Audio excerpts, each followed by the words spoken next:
Hello students, welcome to my channel. सामने आज की क्लास में हम डिस्कस करने वाले हैं मेंस्ट्रुअल साइकिल। मेंस्ट्रुअल साइकिल हम किसे कहते हैं? तो ये मेंस्ट्रुअल साइकिल के बारे में स्टडी करने से पहले आपको याद होना चाहिए लास्ट क्लास में हमने क्या पढ़ा था। लास्ट क्लास में हमने oogenesis के बारे में पढ़ा था, उसके हमने स्कीमेटिक रिप्रेजेंटेशन को देखा था। oogenesis में हमने सीखा था कि किस तरीके से फॉलिकल्स डेवलप होते हैं, जो oogonia था वो डेवलप होकर के सेकेंडरी oocyte बनाता है और उसके बाद ओवम बनाएगा। ठीक है, तो आज हम बात करने वाले हैं मेंस्ट्रुअल साइकिल की। तो ये मेंस्ट्रुअल साइकिल क्या होता है, सबसे पहले हमें पता होना चाहिए। Menstrual cycle, menstrual cycle actually में फीमेल के अंदर होती है, ह्यूमन फीमेल। दो एग्जाम्पल और भी है जिनमें मेंस्ट्रुअल साइकिल होती है, लेकिन हम यहाँ पर पर्टिकुलरली ह्यूमंस की बात कर रहे हैं, because we are studying human reproduction और reproduction in human. That's why if we say about menstrual cycle, तो हमें पता होना चाहिए मेंस्ट्रुअल साइकिल क्या है। तो फीमेल के अंदर जो साइकिल होती है जिसमें ओवा प्रोड्यूस होगा, वो फर्टिलाइज होगा या नहीं होगा, तो बेसिकली हम इसको डिफाइन कर सकते हैं the time period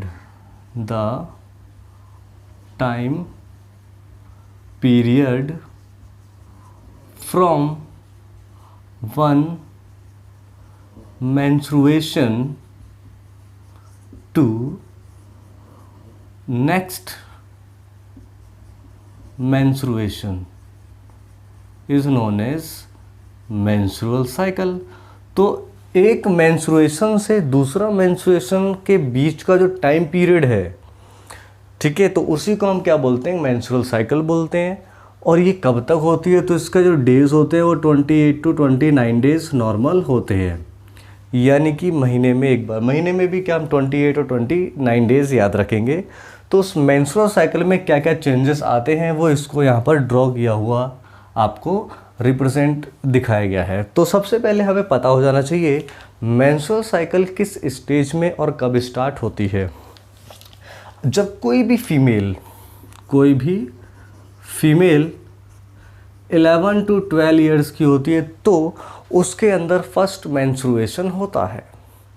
first menstruation होगा इस स्टेज में, फर्स्ट मेंस्ट्रुएशन। और फर्स्ट मेंस्ट्रुएशन को हम बोलते हैं मीनार्क। क्या बोलते हैं? Menarche. Menarche is known as first menstruation.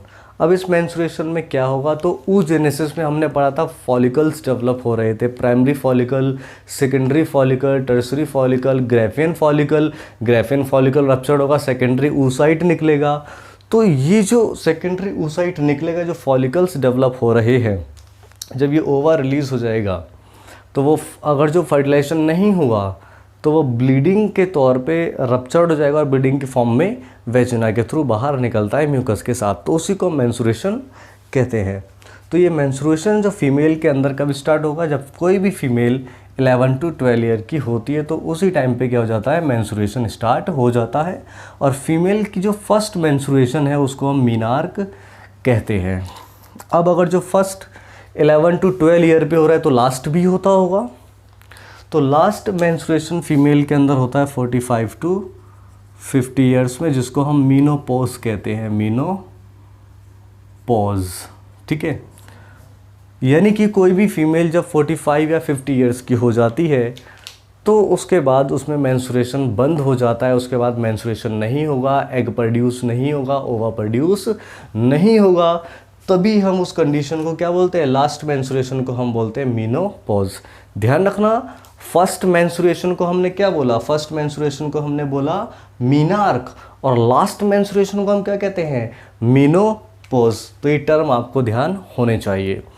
अब जब मेंस्ट्रुअल साइकिल हो रही है तो उस टाइम पर क्या क्या इवेंट होती हैं, उन इवेंट को यहाँ पर दिखाया गया है। अब ध्यान देना, मेंस्ट्रुअल साइकिल यानी कि oogenesis, ठीक है, जब ये साइकिल होती है तो यहाँ पर एक तो हमें ध्यान रखना है कि ओवरी में क्या इवेंट हो रही हैं, ठीक है। तो ओवेरियन इवेंट को यहाँ पर रिप्रेजेंट किया गया है। सेकंड, ओवरी में तो इवेंट हो ही रही हैं, लेकिन साथ के साथ अगर जो हम देखें तो यूटरस में भी इवेंट हो रही हैं। जो हमारा यूटरस है, देखो ओवरी के अंदर तो सिर्फ और सिर्फ ओवा बनेगा, ओवा रिलीज होगा, लास्ट क्लास में हमने सीखा था। ओके, तो ये ओवरी के अंदर तो ओवा रिलीज होगा, लेकिन फर्टिलाइजेशन के बाद उसको कहाँ रहना है, उसको रहना होता है यूटरस में। तो यहाँ पे यूटरस में भी इवेंट होती हैं।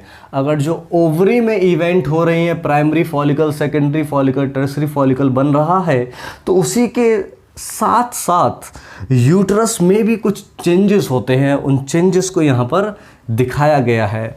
और ये जो चेंजेस हैं, हम अगर जो बात करें ओवेरियन इवेंट के पीछे किसका कारण है, क्यों ये ओवेरियन इवेंट हो रही हैं, तो ओवेरियन इवेंट एक्चुअली में पिट्यूटरी हार्मोन के जो पिट्यूटरी हार्मोन जो लेवल होते हैं, पिट्यूटरी हार्मोन जिसमें LH और FSH को इंक्लूड किया गया है।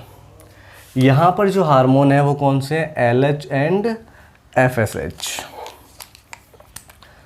FSH यानी कि ल्यूटिनाइजिंग हार्मोन और फॉलिकल स्टिमुलेटिंग हार्मोन। ये हार्मोन क्या करते हैं, ये रेगुलेट करते हैं ओवेरियन इवेंट को कि ओवरी के अंदर क्या क्या चेंजेस आएंगे, किस तरीके से डेवलप होगा। वहीं अगर जो हम बात करें यूटरस में, यूटरस की वॉल में क्यों चेंजेस आ रहे हैं, तो यूटरस की वॉल में जो चेंजेस आते हैं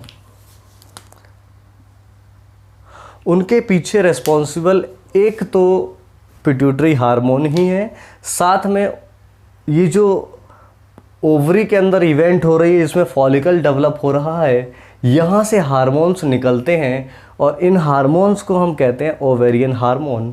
ओवेरियन हार्मोन एस्ट्रोजन और प्रोजेस्टेरोन, इनकी वजह से भी इसमें कुछ यूट्रस में चेंजेस आते हैं। अब ध्यान देना ज़रा, फीमेल के अंदर ये थोड़ा कॉम्प्लेक्स हो जाता है, जो हमने लास्ट क्लास में बात की थी, क्योंकि यहाँ पर एक इवेंट अगर जो हम सोचें ना कि अकेली हो रही है, तो ऐसा बिल्कुल भी नहीं है। एक इवेंट के साथ साथ और भी कितनी सारी इवेंट हो रही हैं। अगर जो हम एक इवेंट की बात करें, भैया चलो पिट्यूटरी हार्मोन की हमने बात कर ली, अगर जो पिट्यूटरी हार्मोन यानी कि LH और FSH में कुछ चेंजेस आ रहे हैं, तो उसकी वजह से ओवेरियन इवेंट हो रहे हैं, ओवरी के अंदर फॉलिकल्स में चेंज आ रहे हैं।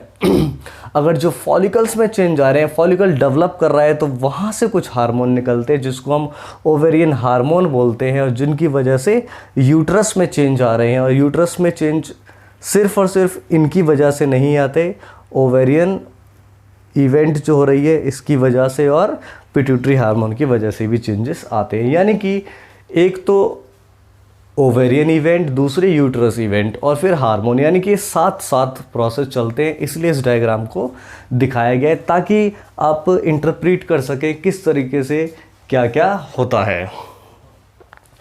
तो हमें पता है मेंस्ट्रुअल साइकिल क्या होती है, एक ऐसा टाइम पीरियड है, एक मेंस्ट्रुअल से दूसरी मेंस्ट्रुएशन तक का जो टाइम पीरियड होता है उसको हम मेंस्ट्रुअल साइकिल कहते हैं। और जो फर्स्ट मेंस्ट्रुएशन होती है फीमेल के अंदर उसको मीनार्क कहा जाता है, जो कि 11 to 12 ईयर के अंदर होती है। और जो लास्ट मेंस्ट्रुअल साइकिल है फीमेल के अंदर वो 45 to 50 ईयर्स में होती है, जिसको हम मीनोपॉज कहते हैं। अब यहाँ पर हम समझते हैं सबसे पहले कि जो ओवेरियन इवेंट है, अब देखो ओवेरियन इवेंट को हमने oogenesis में डिस्कस किया था, लेकिन हम यहाँ पर भी दोबारा डिस्कस कर लेते हैं। हमने पढ़ा था ओवरी के अंदर बाद में कोई भी oocyte ऐड नहीं होते, जितने भी oocyte बनने होते हैं वो बिफोर बर्थ बन जाते हैं, जो हर एक ओवरी के अंदर 60,000 to 80,000 होते हैं। तो जब फीमेल मैच्योरिटी पर आती है तो वही प्राइमरी oocyte को कैप्चर किया जाता है। जो कैप्चर किया जाता है वो प्राइमरी oocyte, फिर प्राइमोर्डियल सेल उसको हम बोल देते हैं, ठीक है। अब ये जो प्राइमोर्डियल सेल या प्राइमरी oocyte जो भी है, मान लो कि उसको पिक किया गया प्राइमरी oocyte। अब इस प्राइमरी oocyte के ऊपर सेल्स ऑफ ग्रेन्युलोसा आना स्टार्ट होते हैं, लास्ट क्लास में बताया हुआ था। जब ग्रेन्युलोसा की लेयर आती है तो इसको हम बोलते हैं प्राइमरी फॉलिकल। क्या बोलते हैं? प्राइमरी फॉलिकल, ठीक है। अब प्राइमरी फॉलिकल के बाद और ज़्यादा लेयर आना स्टार्ट होती हैं तो इसको हम बोलते हैं सेकेंडरी फॉलिकल। इसके बाद क्या आता है, टर्सरी फॉलिकल। और टर्सरी फॉलिकल को हम कैसे पहचानेंगे, टर्सरी फॉलिकल को हम पहचानते हैं क्योंकि उसके अंदर फ्लूइड फील्ड कैविटी आ जाती है जिसको हम एंट्रम कहते हैं। क्या कहते हैं, एंट्रम कहते हैं। उसके बाद क्या होता है, उसके बाद आता है मैच्योर फॉलिकल या फिर ग्राफियन फॉलिकल। ग्राफियन फॉलिकल के अंदर क्या हो जाता है कि मियोसिस 1 कंप्लीट हो चुकी होती है, जिसमें 2 सेल बन जाते हैं। एक सेल तो होता है सेकेंडरी oocyte और दूसरा होता है first polar body. First polar body और दूसरा क्या होता है, सेकेंडरी oocyte। ये बन जाता है। अब लेकिन बात ये आती है कि किस तरीके से, क्यों बन क्यों रहा है, इसके पीछे कुछ ना कुछ रिस्पॉन्सिबल होगा, तो बिल्कुल रिस्पॉन्सिबल होता है। और इस फॉलिकल के डेवलपमेंट में हार्मोन रिस्पॉन्सिबल होता है, वो हार्मोन होता है पिट्यूटरी हार्मोन। तो ध्यान देना, पिट्यूटरी हार्मोन 2 होते हैं। पिट्यूटरी हार्मोन 2 होते हैं। मैं यहाँ पे छोटा सा बना के दिखाता हूँ आपको। ये साथ के साथ नोट करते रहें जितना भी मैं लिखूँ, ताकि आप बाद में इसको पढ़ सकें और आसानी होगी बाद में पढ़ने में।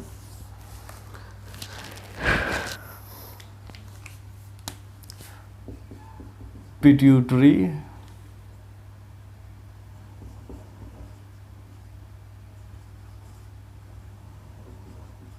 हार्मोन। तो पिट्यूटरी हार्मोन यहाँ पर 2 हैं, एक है फॉलिकल स्टिमुलेटिंग हार्मोन और एक है ल्यूटिनाइजिंग हार्मोन।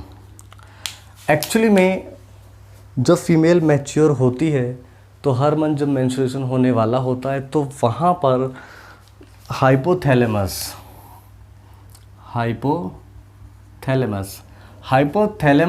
क्या करता है, रिलीज़ करता है gonadotrophin releasing hormone, GnRH, gonadotrophin releasing hormone.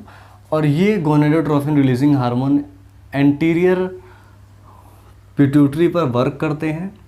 और एंटीरियर पिट्यूटरी पर जब वर्क करते हैं तो यहाँ से एंटीरियर पिट्यूटरी हार्मोन निकलते हैं, जिसको हम क्या बोलते हैं, FSH और LH। इन्हीं को हम गोनेडोट्रोफिन भी कहते हैं, gonadotrophin hormone. Follicle stimulating hormone जो F है, F मतलब क्या है, फॉलिकल स्टिमुलेटिंग हार्मोन।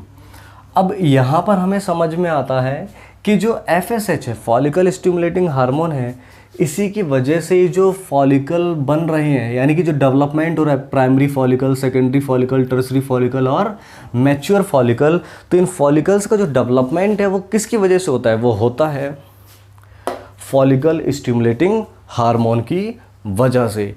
ये फॉलिकल स्टिमुलेटिंग हार्मोन ही ऐसा है। तो आप देख सकते हैं यहाँ पे जैसे जैसे साइकिल आगे बढ़ती है, यहाँ पे थोड़ा स्लोप गलत हो गया, थोड़ा ऊपर को जाना चाहिए, क्योंकि FSH क्या होता है, बढ़ना स्टार्ट होता है, धीरे धीरे वो बढ़ता है। जब FSH बढ़ता है धीरे धीरे, थोड़ा थोड़ा बढ़ता है, ऐसा नहीं बहुत ज़्यादा बढ़ रहा है, थोड़ा थोड़ा बढ़ना जब स्टार्ट करता है तो क्या होता है, ये जो फॉलिकल हैं वो डेवलप होना स्टार्ट होते हैं। क्या होना स्टार्ट होते हैं, डेवलप होना स्टार्ट होते हैं। और LH भी हल्का सा बढ़ता है, ज़्यादा नहीं बढ़ता है, बस थोड़ा थोड़ा LH भी यहाँ पर बढ़ रहा है। ठीक है, तो इतना पार्ट क्लियर हो गया किस तरीके से यानी कि यहाँ पे वर्क होता है। लेकिन जैसे ही मैच्योर फॉलिकल के अंदर डिवीज़न हो चुका है, फर्स्ट पोलर बॉडी और सेकंड oocyte बन चुका है, तो अब क्या होता है, इसके जस्ट बाद ही LH एकदम हाई पीक पर हो जाता है, यानी कि बहुत ज़्यादा रिलीज़ होता है। उसके कंपैरिजन में FSH थोड़ा कम होता है, लेकिन LH अपनी हाई पीक पर पहुंच जाता है। और ये LH की हाई पीक को ही हम कहते हैं LH सर्ज। क्या बोलते हैं, LH सर्ज। तो LH सर्ज जैसे ही फॉर्म होता है तो जो मैच्योर फॉलिकल था, जो ग्राफियन फॉलिकल था, जिसके अंदर फर्स्ट पोलर बॉडी और सेकेंडरी oocyte बना हुआ था, वो क्या करता है, सेकेंडरी oocyte को रिलीज़ कर देता है। ये जो मैच्योर फॉलिकल था ये क्या करता है, सेकेंडरी oocyte को रिलीज़ कर देता है। तो ये है सेकेंडरी oocyte, ये रिलीज़ हो गया। यहाँ से इस रिलीजिंग प्रोसेस को ही हम क्या कहते हैं, ओव्यूलेशन। क्या कहते हैं, ओव्यूलेशन। यानी कि ये ओव्यूलेशन कब हुआ, अगर जो हम बात करें ओव्यूलेशन कब हुआ, तो ओव्यूलेशन तभी होता है जब ल्यूटिनाइजिंग हार्मोन अपने पीक लेवल पर पहुंच जाए, यानी बहुत ज़्यादा हो जाए, इसके बहुत ज़्यादा हो जाने से क्या होता है, मैच्योर फॉलिकल से जो सेकेंडरी ओसाइट है वो रिलीज़ हो जाता है, जिसको हम क्या कहते हैं, ओव्यूलेशन हो गया। तो ओव्यूलेशन के पीछे कौन सा हार्मोन रेस्पॉन्सिबल है, तो आंसर है LH।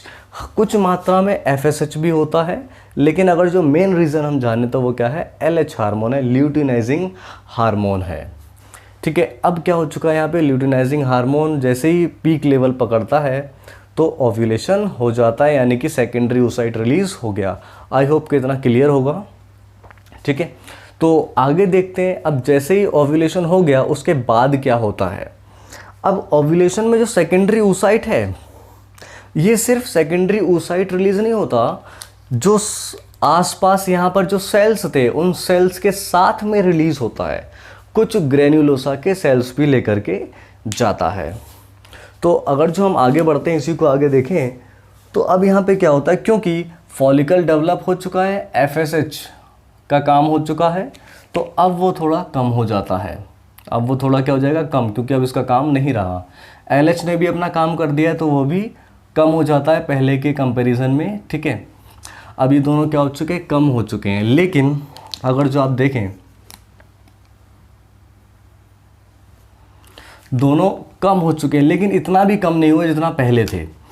अब इनसे होता क्या है, अब ये क्या करते हैं, ये जो LH हार्मोन है ये क्या करेगा, ये जो सेल्स रह गए थे साइड के, जो सेल्स, जो ग्रेन्युलोसा की जो लेयर थी, बहुत ज़्यादा ग्रेन्युलोसा के सेल्स से, कुछ सेल्स पास वाले तो सेकेंडरी ओसाइट के पास में आ गए, बाकी जो बचे हुए हैं, बचे हुए सेल्स एक स्ट्रक्चर बना देते हैं, और इस स्ट्रक्चर को हम बोलते हैं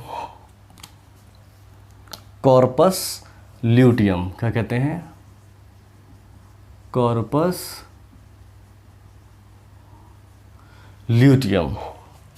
यानी कि यहाँ पर अब क्या बन जाता है, बचे हुए सेल्स ऑफ ग्रेनुलोसा से कॉर्पस ल्यूटियम फॉर्म हो जाता है, और ये कॉर्पस ल्यूटियम बाद में क्या होता है, रिग्रेशन होने लगता है इसका, यानी कि डिजनरेट होना स्टार्ट हो जाता है। तो ये पॉइंट आई होप के क्लियर होगा। अब ये जो बना है इसके पीछे LH और FSH थोड़ा सा इन्वॉल्व होते हैं। तो ये इवेंट थी ओवेरियन इवेंट के, ओवरी के अंदर ऐसा हो रहा है, और इसके पीछे जो रेस्पॉन्सिबल हार्मोन है वो पिट्यूटरी हार्मोन है। कौन से हार्मोन है, पिट्यूटरी हार्मोन। अब हम देखते हैं इस ओवेरियन इवेंट की वजह से ओवेरियन हार्मोन किस तरीके से बनते हैं। अब ध्यान देना यहाँ पर ज़रा, ये जो सेल्स ऑफ ग्रेन्युलोसा डेवलप हो रहे थे बहुत ज़्यादा, ये क्या करते हैं, सेल्स ऑफ ग्रेन्युलोसा ये रिलीज़ करना स्टार्ट करते हैं एक हार्मोन जिसका नाम होता है एस्ट्रोजन। क्या नाम होता है, एस्ट्रोजन। तो ये जो ग्रेन्युलोसा के सेल्स जो डेवलप हो रहे थे ओवरी के अंदर, वो एक हार्मोन को रिलीज़ करना स्टार्ट करते हैं जिसका नाम होता है एस्ट्रोजन हार्मोन। अब ये एस्ट्रोजन हार्मोन ओवरी से निकल रहा है, इसलिए इसको ओवेरियन हार्मोन कहा गया है, क्योंकि ओवरी में निकल रहा है ये।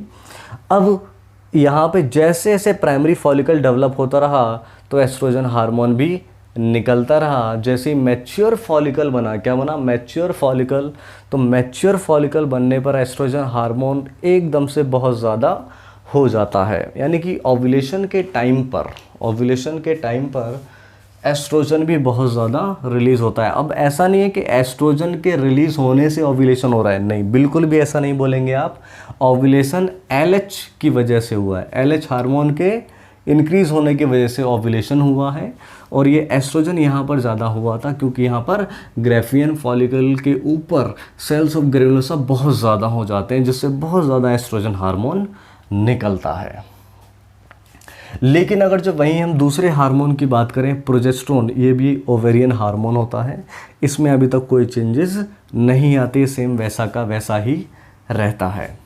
लेकिन ओव्यूलेशन के बाद हम देखें तो सेल्स ऑफ ग्रेनुलोसा तो डिजेनरेट होते जा रहे हैं, इसलिए अब क्या होता है, जो कॉर्पस ल्यूटियम जो बना था, ये कॉर्पस ल्यूटियम क्या करता है, कॉर्पस ल्यूटियम एक हार्मोन सिक्रीट करना स्टार्ट करता है, और उस हार्मोन का नाम होता है प्रोजेस्टेरोन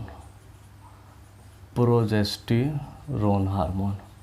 तो प्रोजेस्टेरोन हार्मोन कौन सिक्रीट कर रहा है, कब सिक्रीट होता है? तो प्रोजेस्टेरोन हार्मोन सिक्रीट होता है जब ओव्यूलेशन हो जाएगा। क्यों? क्योंकि कॉर्पस ल्यूटियम इसको सिक्रीट करता है। इसीलिए आप देख सकते हैं जैसे ही कॉर्पस ल्यूटियम बना तो प्रोजेस्टेरोन का जो लेवल है वो बहुत ज़्यादा हाई हो गया। अब हम क्या यहाँ पे बोल सकते हैं कि एस्ट्रोजन नहीं बन रहा है, तो एस्ट्रोजन बनता है लेकिन बहुत कम मात्रा में, इसलिए इसका लेवल कम हो जाता है। क्या होता है? इसका लेवल कम। ओके, तो आप यहाँ पे समझ सकते हैं ये जो कॉर्पस ल्यूटियम है इससे क्या सिक्रीट होता है? प्रोजेस्टेरोन हार्मोन, और साथ में कुछ मात्रा में एस्ट्रोजन हार्मोन भी सिक्रीट होता है।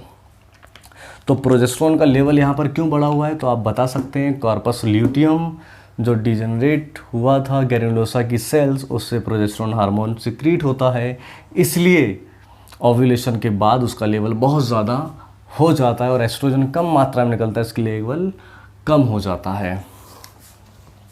तो आई होप कि ये तीनों चीज़ें क्लियर होगी। अभी तक हमने पिट्यूटरी हार्मोन की बात की, पिट्यूटरी हार्मोन में चेंजेस की वजह से किस तरीके से ये जो फॉलिकल्स हैं इनमें चेंजेस आए। अच्छा, मैं इस डायग्राम को बताना भूल गया था।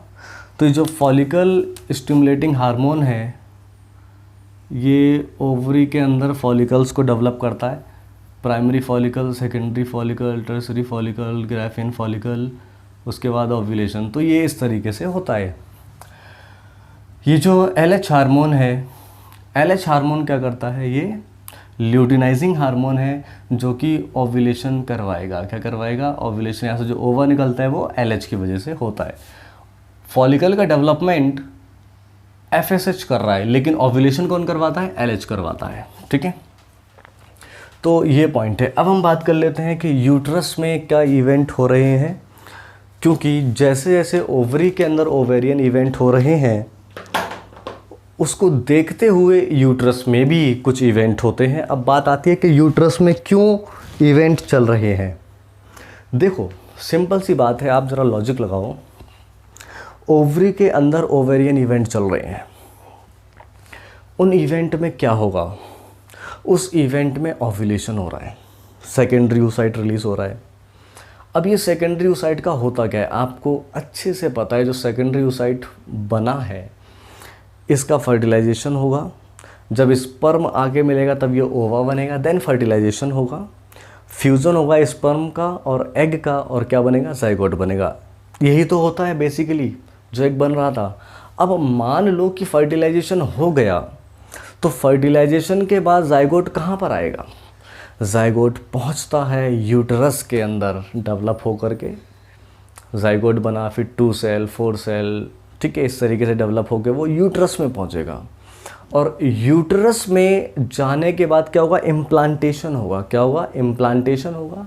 इम्प्लांटेशन का मतलब होता है जो ब्लास्टोमियर था, ब्लास्टोसिस्ट जो डेवलप हुआ था, वो क्या करेगा? यूट्रस की वॉल से अटैच हो जाएगा, चिपक जाएगा, उसको इम्प्लांटेशन कहते हैं। यानी कि वो यूट्रस की वॉल से चिपकेगा। अगर जो यूट्रस की वॉल अपने आप को प्रिपेयर नहीं करेगी, यूट्रस की वॉल अपने आप को प्रिपेयर नहीं करेगी तो क्या इम्प्लांटेशन हो पाएगा? तो पॉसिबल नहीं है, इम्प्लांटेशन पॉसिबल नहीं है।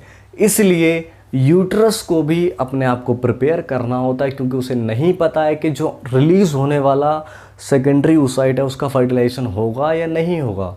ठीक है, इसलिए वो अपने आप को प्रिपेयर करके चलता है कि हाँ भैया फर्टिलाइजेशन होगा तो इम्प्लांटेशन के लिए मुझे प्रिपेयर होना है। तो आइए देखते हैं किस तरीके से।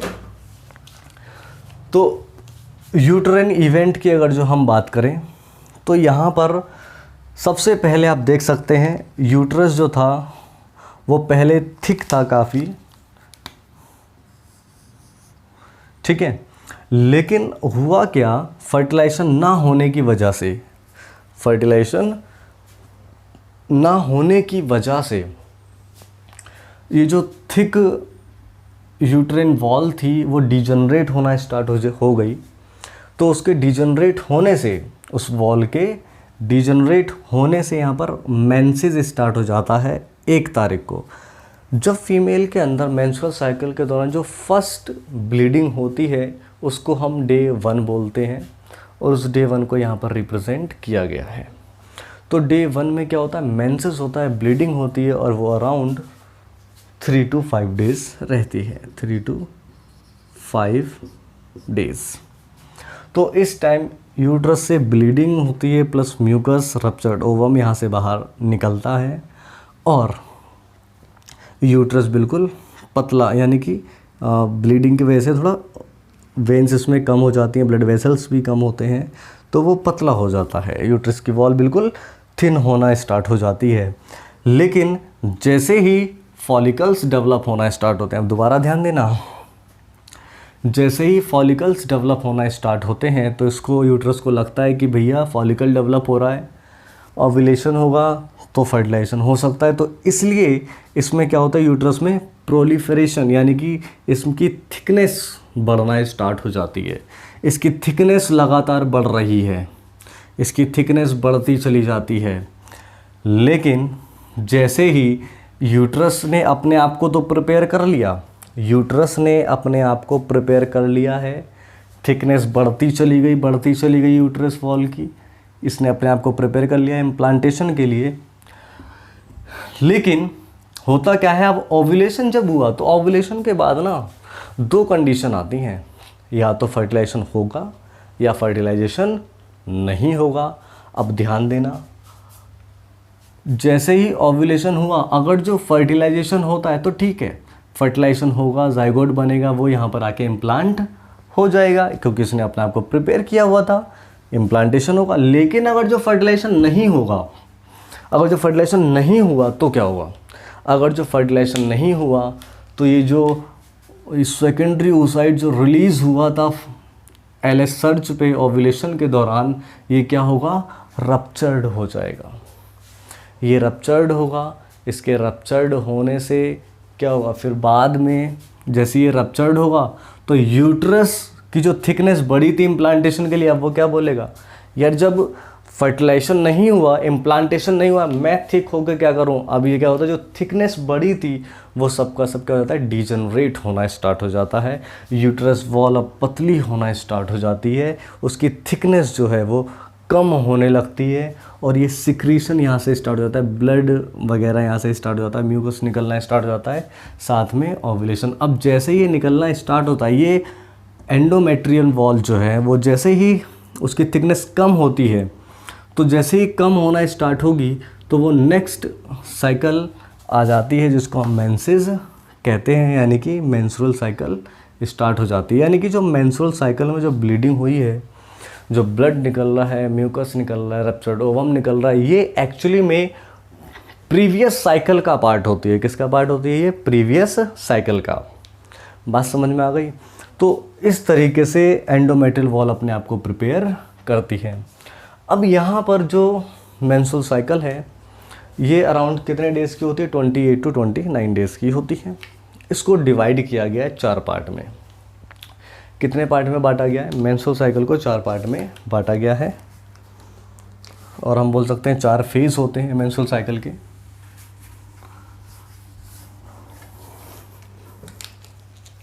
There are 4 phases of menstrual cycle। तो मेंस्ट्रुअल साइकिल के कितने फेज़ हैं, यहाँ पे 4 फेज़ होते हैं। तो अगर जो हम बात करें कौन कौन से, फर्स्ट जो होता है उसको हम बोलते हैं मेंस्ट्रुअल फेज़।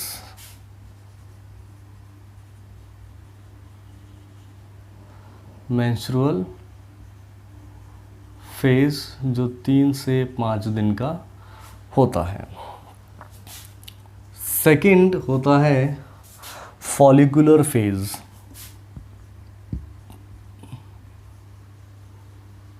फॉलिकुलर फेज़, और इसको हम प्रोलिफेरेटिव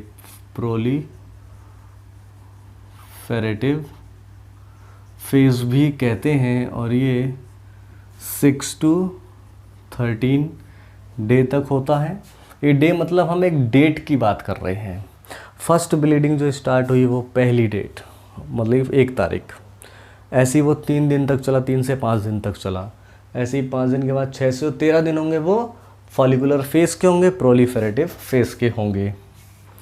उसके बाद third ovulatory phase, ovulatory phase जो 14 डे को होता है।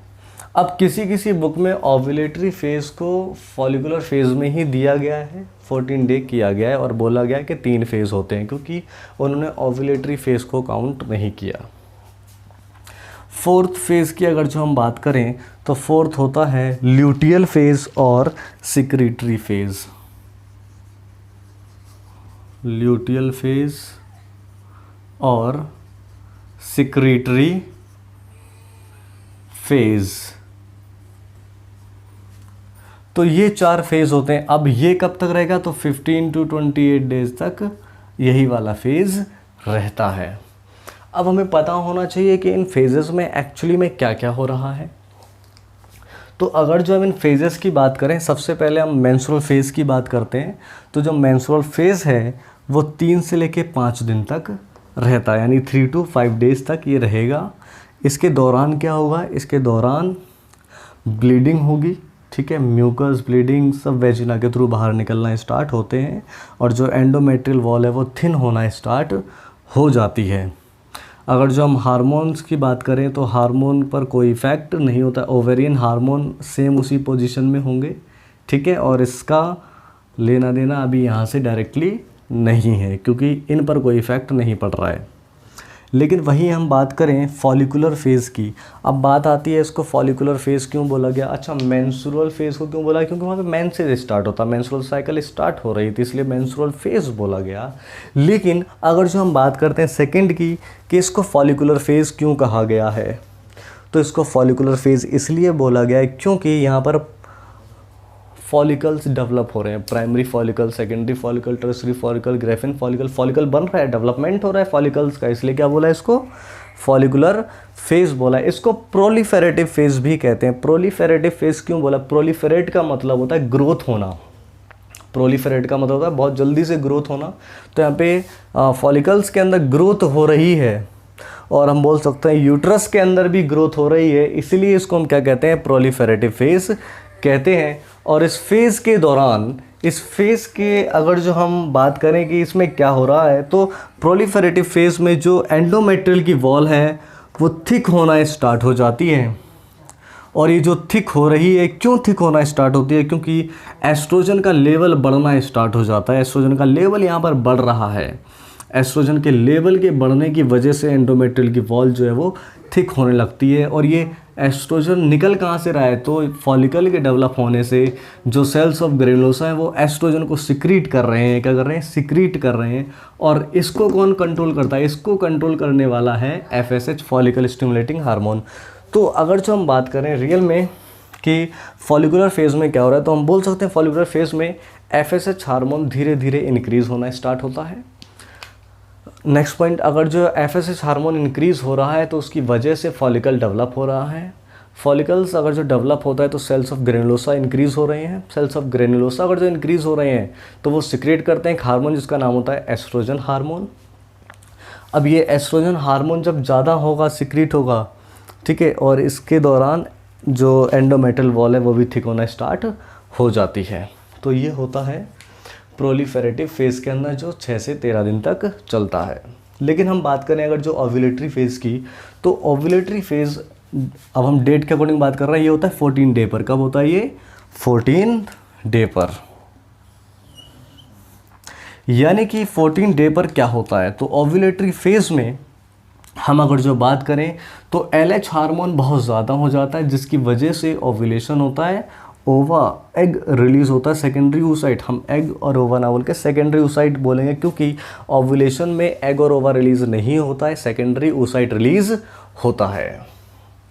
तो सेकेंडरी oocyte यहाँ पर रिलीज़ होता है, एस्ट्रोजन का लेवल बढ़ा हुआ होता है। तो ये कब होता है, ये होता है ओव्यूलेशन में। अब ओव्यूलेशन के बाद 2 कंडीशन आती हैं, फर्टिलाइजेशन होगा या फर्टिलाइजेशन नहीं होगा। अब आपको पता है फर्टिलाइजेशन होगा तो जाइगोट बनेगा, इम्प्लांटेशन हो जाएगा, नहीं होगा तो नेक्स्ट साइकिल मेंस्ट्रुएशन की तरफ हम बढ़ जाएंगे।